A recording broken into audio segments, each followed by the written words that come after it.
Alright guys, this is Chris with Drop Dice again. I am back again talking to you about some of the Blades in the Dark options, and today we are hunting for the Hound. The Hound is a deadly sharpshooter and tracker. This is kind of for an analogous, the Ranger, if you will, of Blades in the Dark. So let's kind of jump right in on this. I've filled in a lot of the stuff that we talked about before. I've decided on this character being a sister of Brix Colburn, the character we created last time. Her name is Lizette Colburn. She goes by the alias Echo, and her look is woman. She is wiry, worn, wears fitted leggings and a collared shirt. I picture her as having like suspenders that she kind of leans on a little bit more often, but she dresses kind of like a factory worker almost, which is her heritage, just like it was for Brix.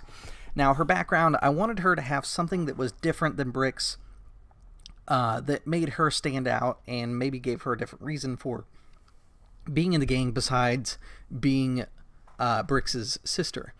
And I decided I wanted to do academic because that one just seemed interesting to me, and she is a former ink rake who was asked to leave for asking too many questions.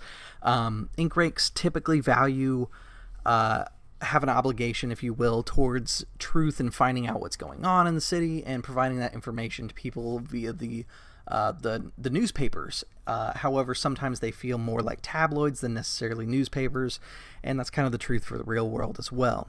So Lizette was asking too many questions about the wrong thing and was asked to leave, and now she is out for herself.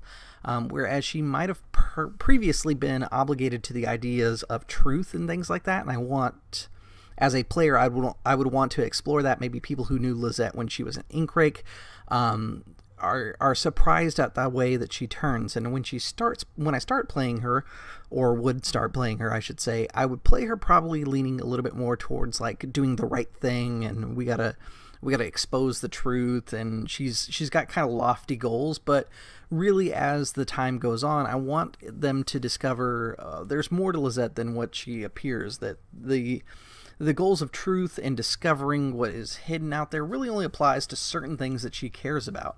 So her vice, originally I thought about obligation to the truth, but I decided to change that up a little bit. Instead, I went with luxury, just because it's a harder vice to cause problems is what a lot of people think. But I want to talk about how luxury can be a problem. So I went with her vice purveyor is Singer. That is the NPC's name.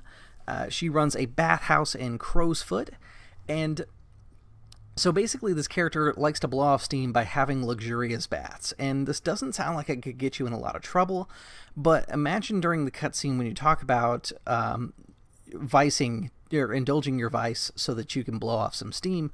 Let's say that Lizette here goes, and right now I'm going to indulge vice with her current stats, which means that she's going to do real poorly on this one.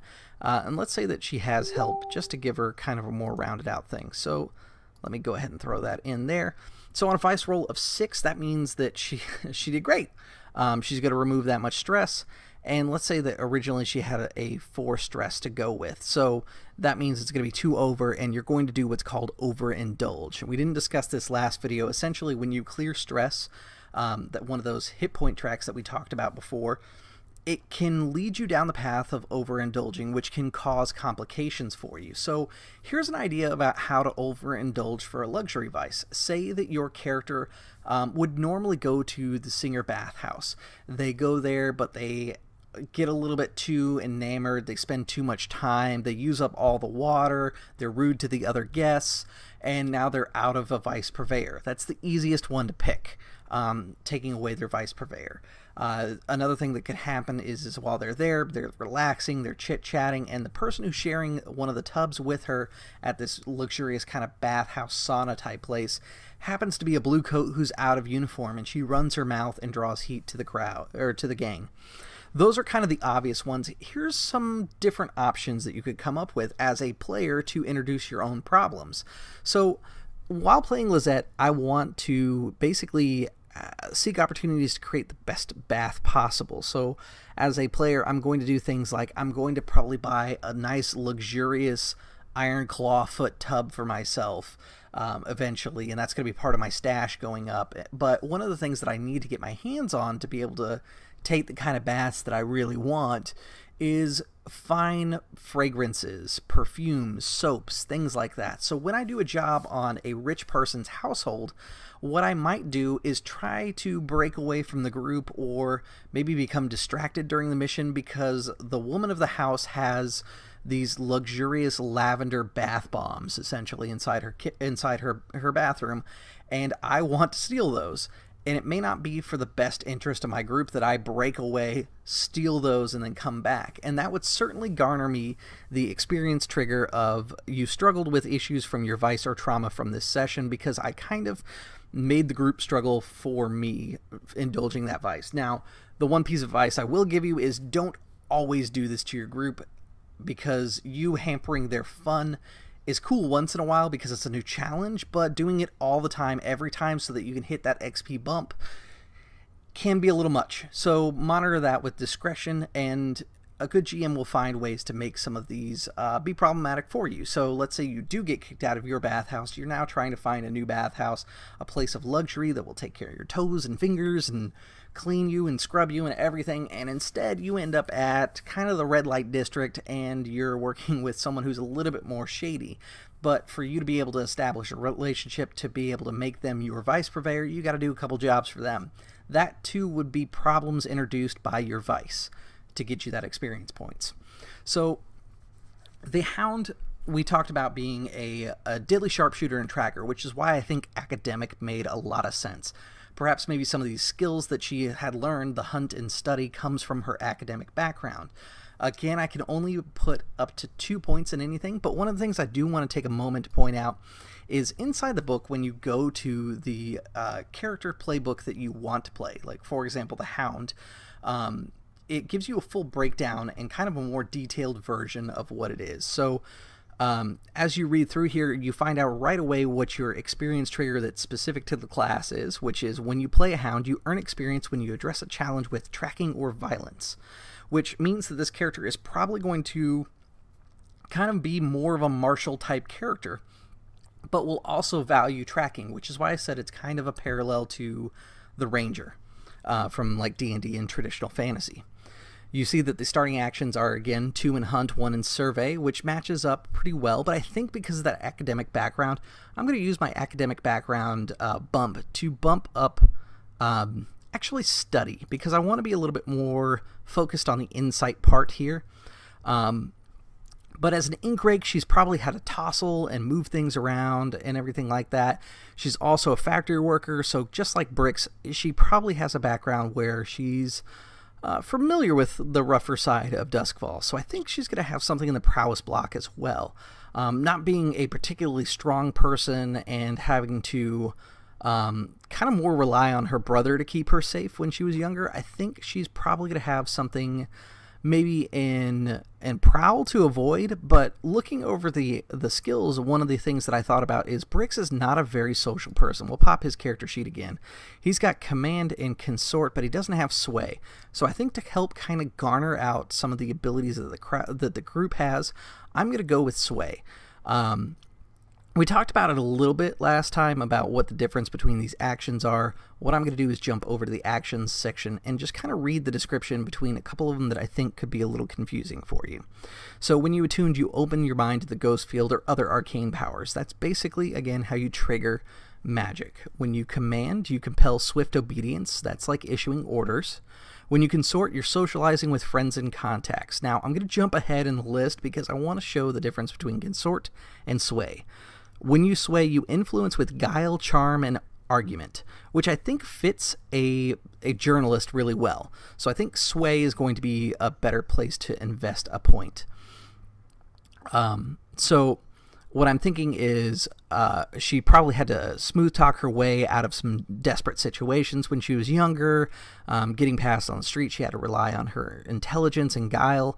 So sway makes sense from that. From her background, study, of course, which study, real quick, is just to scrutinize details and interpret evidence, which I think fits really well with the journalist as well. Survey allows you to observe the situation and anticipate outcomes. Skirmish is getting entangled with a target in close combat so they can't easily escape. Prowl is your general, roguely, shadowy type ability. You traverse skillfully and quietly, allowing you to hide in shadows, etc. Hunt allows you to track a target, but it also allows you to shoot guns, whereas Skirmish is your melee combat skill.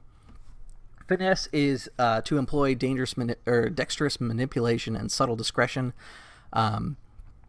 And let's see if we've missed any others. Tinker allows you to fiddle with devices and mechanics, and Wreck allows you to unleash savage force, basically wreck things. So it makes a lot of sense. Like I said, a lot of these actions, you can kind of figure them out just by hearing the names, but Consort and Sway can be a little tricky just because you're talking about consorting with people and persuading people, which sometimes goes hand in hand, but you have to kind of look at it narratively and think what makes the most sense.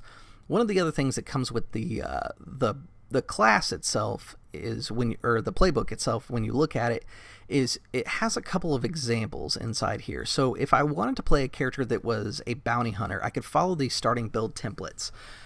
What they are suggesting is that I put 1 point in Consort, 1 point in Prowl, 2 points in Skirmish, and I take the Scout ability, which once I go over to the abilities section, let's take a look here. Scout allows you to gather information to discover the location of a target. You get +1 effect. When you hide in a prepared position or use camouflage, you get +1 dice to the roll to avoid detection. So as you can see, that kind of builds it and gives you an idea of exactly what you could play. Of course, you could build completely on the fly like we did last time, and we're kind of doing right now. I'm looking over here. It looks like a sniper would be 2 in Prowl, 1 in Study, 1 in Survey, and taking the Sharpshooter ability, which is that one that allows you to shoot further. We kind of talked about that a little bit. A Deathlens Ranger is +2 in Attune, +1 in Prowl, +1 Survey, and taking the Survivor ability, which sounds really interesting, but it doesn't quite fit the background that I kind of made up here. Our next character that we build is going to be the, let me just look at the list here, the Leech. Our next one, we're actually going to use one of these starting builds, build it as it is from the list, just to see how it looks and if it makes a lot of sense to us. Another option here is the Veteran, which would be +1 Command, +2 Skirmish, +1 Wreck, and Tough as Nails.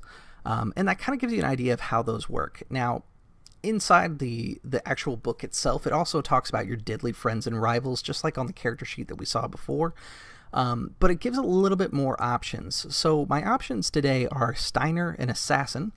It says perhaps one of your competitors or a former partner before you joined the crew. I don't think that really fits the idea of being a journalist working with an assassin, so we'll skip that one for now. However, he could be somebody that I've tried to expose, so he might be good for a rival. But I feel like that's more of like an enemy relationship than necessarily a rival relationship. And I could always talk to the GM and say, hey, rival doesn't make a lot of sense. I think this should be more of an enemy, and discuss how it works out. Because maybe Steiner doesn't look at me as a person who can really do too much damage. I'm not an ink rank anymore. That he thinks that he's gotten me into a position where if he's exposed, nobody will give me credit anyways. There's Celine, a sentinel, who's basically a guardian or protector. What does she watch over becomes the question. Melvir, a Physiker, which we've already got a Physiker, so I don't know if I want to double up on Physicers. It's good to have multiple friends that can heal you up if it becomes necessary, but I don't know. Valeris, a Spy, which sounds really interesting for a character who has a background in being an ink rank. Who does Valeris give their intelligence to? I like Valeris a lot, and I think I'm going to go with Valeris, so let me just copy that real quick as my deadly friend. Let's go ahead and put that here, Valeris, a Spy, and we're going to give you an up arrow. And the last one on the list is Casta, a bounty hunter, perhaps a mentor who trained you in the deadly arts or vice versa. I actually really like the idea of Casta being a bounty hunter that maybe trained you, but being a rival. That sounds like something that would be really interesting to play, but I don't think it'll work for this character. Instead, I'm going to go with Celine the Sentinel. And I feel like Celine is probably the person who was protecting the secret I was trying to uncover. And I'd work with my GM to decide on what that secret is, what I know about one of the famous families in the city or something like that. And let's say that Celine is actually the one who pulled the strings and got me fired as an ink rake. So I am no longer peddling the news like I used to. Instead, I'm just kind of out there doing my own thing. So we've already put out our dot for our background and our heritage. We've got 2 dots left. I'm just kind of jumping around because I like making characters in a way that makes sense narratively. So I'm not really following the 100% line item list that we did last time, because we kind of walked through it last time, and you can see how fluid and easy it is to make a character from any direction that you want to take. So going over this list, let's see if we have anything that kind of matches up with these starting builds and see if it matches up. So we've got 2 in Hunt, which is part of our build here. They're saying 1 in Survey for Deathlands Ranger, some Attune and Prowl. I don't know that that one would work necessarily. I actually really like the skill options behind the Sniper, which would be +2 Prowl, +1 Study, +1 Survey. But I switched it to make myself a little bit more social. I think the Sniper would work really well if I was a little bit more interested in finding the truth and things like that, but I don't think it necessarily works for what I'm doing. It doesn't seem like any of these builds are fitting exactly what I had in mind, so I like the idea of 1 point in Prowl because we talked about her having issues growing up and having to move away from things. But I also like, let's see here, taking a look back at my actions, I like the idea of improving Study because that scrutinize details and interpret evidence. I do like Survey as well, which is a little bit more on the scene and spotting trouble before it happens, which seems like a good asset for a reporter as well. I think Survey is the way I'm going to go. Like maybe she had some field reporter in her background, and that's what we have. So we're going to double check the dots real quick. I've got 2, 4, and 6, 7 total, so perfect. Then we're going to go ahead and jump back down to the Hound section inside the book here and take a look at some of those special abilities. I am, for those following along, on page 66, and looking here, I've got some neat options. I've got Sharpshooter, which allows me to attack at extended range or unleash a barrage of fire. I can take my special armor ability, which would be Focused. You receive special armor to resist a consequence of surprise or mental harm, fear, or losing track of someone, which sounds really cool because it allows me to do my job better. Or I can push myself for ranged combat or tracking, which basically, if I wanted to, instead of spending stress, I can use my special armor to push myself, which is pretty handy. I actually really like that. That's pretty utility. I'm going to say that's probably a front runner right now. Another one is Ghost Hunter, which allows you to basically you get a hunting prey that's imbued, or a hunting pet rather, that's imbued with spirit energy. It gains potency when tracking or fighting the supernatural, and it has it gains an arcane ability: Ghost Form, Mind Link, or Arrow Swift. These abilities, or take this ability and again to choose an additional arcane ability for your pet.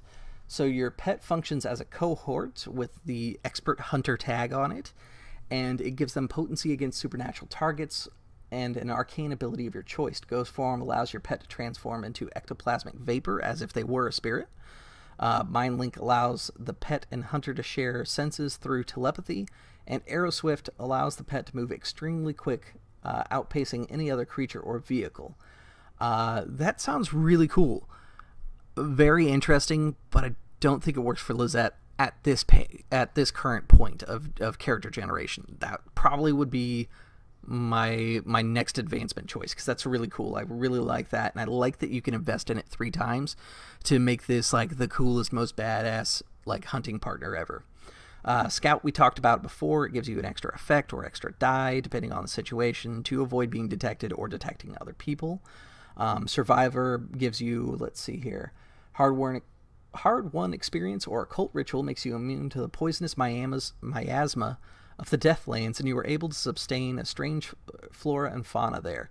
or subsist yourself on the strange flora and fauna. So basically, if you go into the Deathlands, just being out there is a stressful situation. Your stress and trauma will fill up very quickly if you stay out there too long.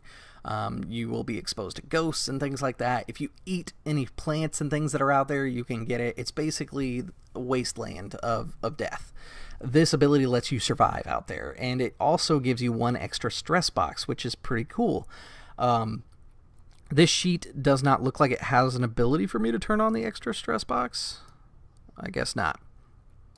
But that would have to be something that I'd have to track. That sounds cool. Again, not for Lizette. If I was to take like an ability for Bricks, our survivor type character, that survivor ability from the Hound sounds like a good place to cross over. Tough as nails, penalties from harm are 1 less severe, though fatal or level 4 harm is still fatal. That sounds like a Bricks ability, not necessarily Lizette ability. I figure when I would play Lizette, I would look at the Hound for some of its abilities and kind of the tracking stuff, the pet, that kind of thing. But I think I'd probably dip a little into the Spider, which is more of a social type character and a planner, or maybe even dip into the Slide, which is kind of your social face type character, doing cons and things like that. So let's see here. The last one is called Vengeful, which is you get an additional XP trigger, which means more experience, more options, which is kind of cool. You got payback against someone who harmed you or someone you care about. If your crew helped, you get the payback. Also mark crew experience. I like that one. That is cool because it builds the gang. But I don't know if I want to start Lizette with that. Like, I do see her as a character that wants to go out and basically get revenge on those that caused her problems as the Ink Rake, but I actually really like the one that we talked about at the beginning, Focused, the special armor ability, because that one, it just screams the kind of character I want, the kind of character that will mentally push past those problems to get herself in the position that she needs to get the job done. And I think that's really going to be the epitome of who that character is at the start of this all. So I'm going to go over to the sheets real quick here, pull up the Hound, and we're going to copy and paste Focused out of there.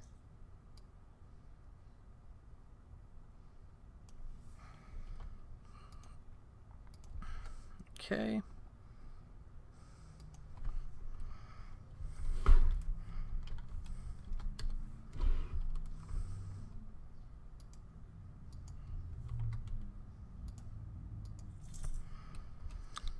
Alright, so another thing that you can do when you build your character if you want is you can copy and paste your entire playbook in here so that you can just click on them when you take them and have it all pre-written. For my players, once we start the campaign, I'll probably do that just so they have it all there and they can quickly click on them, but if they take something from another book, they'll have to, of course, copy and paste it as needed. Again, my load I'm going to choose during the game, her character is probably going to stay light for the most part, just because that's how I picture her. At least at the beginning. If things change through the game and she becomes cold or paranoid or reckless or something like that, perhaps maybe she'll start carrying more with her. But one of the things that I do want to point out is some of these Hound-specific items. We didn't really mention them when we did the cutter. We talked about that scary tool and the heavy weapon. Anything that's inside this dark box here is class-specific. Everything that's below that is just general items that everyone could carry with them.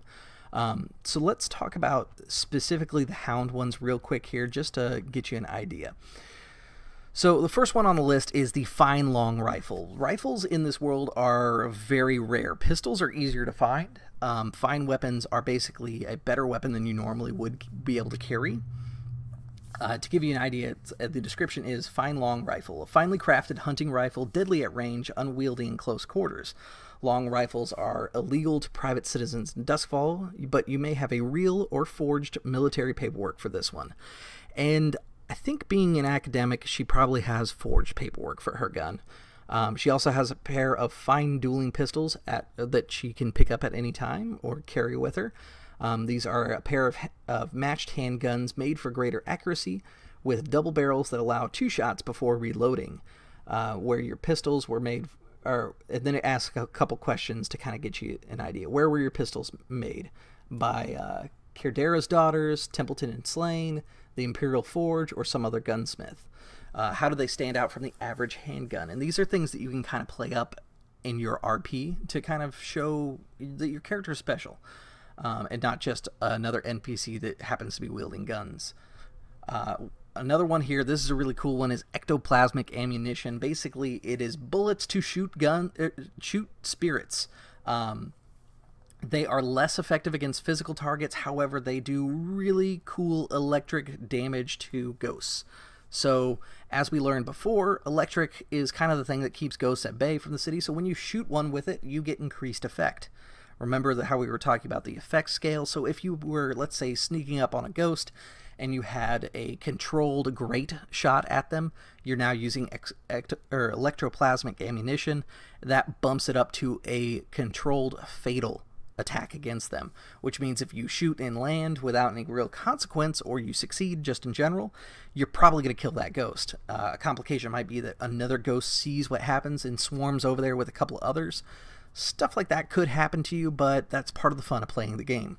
Next is a Spyglass, which is exactly what it sounds like. It is a brass tube with a lens that allows you to see at long distances, collapsible, and maybe attached to a rifle, which is actually kind of cool because that means that your rifle's scope is what you're using for your Spyglass, which is kind of neat, actually.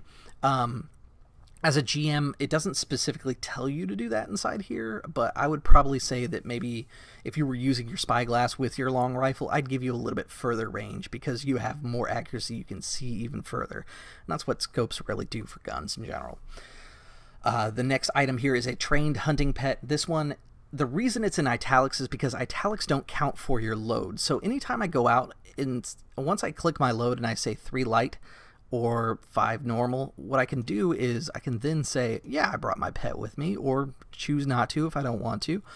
And sure, I brought a Spirit Bane Charm, but they don't count against any of my slots because they're italicized. The same thing goes with Bricks once we're inside his italicized ones, which is Manacles and Chain, Rage Essence Vial, and Spirit Bane Charm.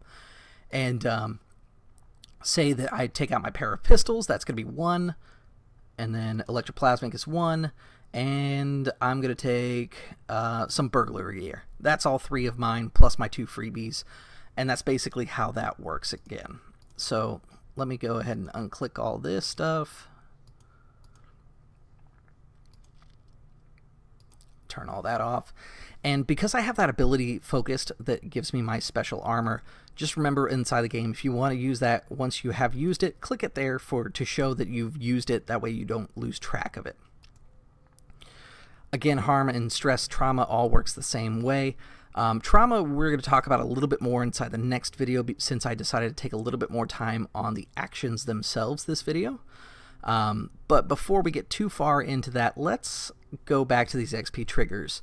So the new one here is addressing a challenge with tracking or violence. Again, just like before, anything that is below on this bottom half, you can gain 2 experience if you do it multiple times in game.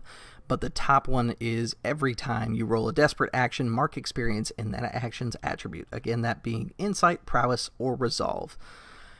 So that's basically how that works. Now, before we get too far, because I like the Hound a lot, it's your kind of ranger type character, I do want to talk about how teamwork works. Teamwork allows you to basically help out your allies, and there's a couple ways that you can do that. You can assist a teammate, which was exactly what it sounds like. It's like providing the aid action in D&D 5th edition. Basically, you give your teammate an extra die on their roll so that they can perhaps score a little bit higher. You do take 1 stress when you do it, but if your teammate was to boost his own die, instead he would take 2 stress. So it is a little bit more cost effective to help others than to help yourself.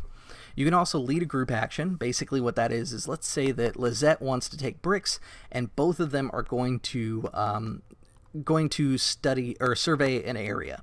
So Lizette says, you know what, I'm going to go ahead and lead the action, so she rolls hers. It is a risky standard and no bonus dice. And then for Bricks, he's going to survey, and it's risky, standard, no bonus dice. So now I've got both sets of rolls here, and Lizette got a 5 and a 2, whereas Bricks got a 1. So you always take the best roll, so that means Lizette got a 5. That's what her number is going to be on this one. I take that back. You don't always take the best roll. You do when you have skill points. If you have no points in it, like finesse for Lizette, she would roll 2 and keep the lowest. So here's an example of what that looks like. Because she has 0 dice, it tells you to keep the lowest result of above, so she would have a 2 on that. But going back to how a group action works is the group net scores a 5, which means that even though Bricks got a 1 and failed miserably, he's going to succeed during this scene. But because he failed his roll, Lizette is actually going to take stress for each failure. But that allows her to use her specialties to cover the group. Think of it like coordinating your friends to do something. You, being the person who's coordinating and probably has the most skill in it, you're going to take the fall, or you're going to be stressed out in a situation when somebody does something wrong. That's kind of the basic idea behind that. You can also protect a teammate, which would allow you to step in and take a little bit of harm for them, or you can set up a teammate. A setup is kind of similar to assisting someone, but essentially you're foregoing some of the effectiveness of your action to set them up. And we'll talk about how that works a little bit more detail as we go on, but think of it as an alley-oop in basketball. You are doing the setup, they're taking it and shooting it in the basket. Together you guys score. And that's basically how that works. When you do that, you are going to take stress for doing so, but it does help them out in the long run. So with that said, that's pretty much everything. One of the things that I do want to talk about is indulging vices before we go. This works just like anything else. You'll click on the indulge vice. It'll ask you if there's any bonus dice. And let's say that she has help from Singer on this one because they're friends. And clear 6 stress. This is what we were talking about earlier. Because she's got some stress right here, that would all be cleared, but because she got 6, that's the overindulge. And the GM would tell me that maybe she runs her mouth and exposes the gang and gets some heat. And we'll talk about how heat and wanted levels work as we get to cruise. We're just kind of condensing this all into bite-sized information so that it's easy for everybody, but comprehensive enough so that you can jump in and play Blades in the Dark when you get offered a chance. With that said, guys, thanks for tuning in. As always, like, share, comment, subscribe, and I will see you guys at the gaming table.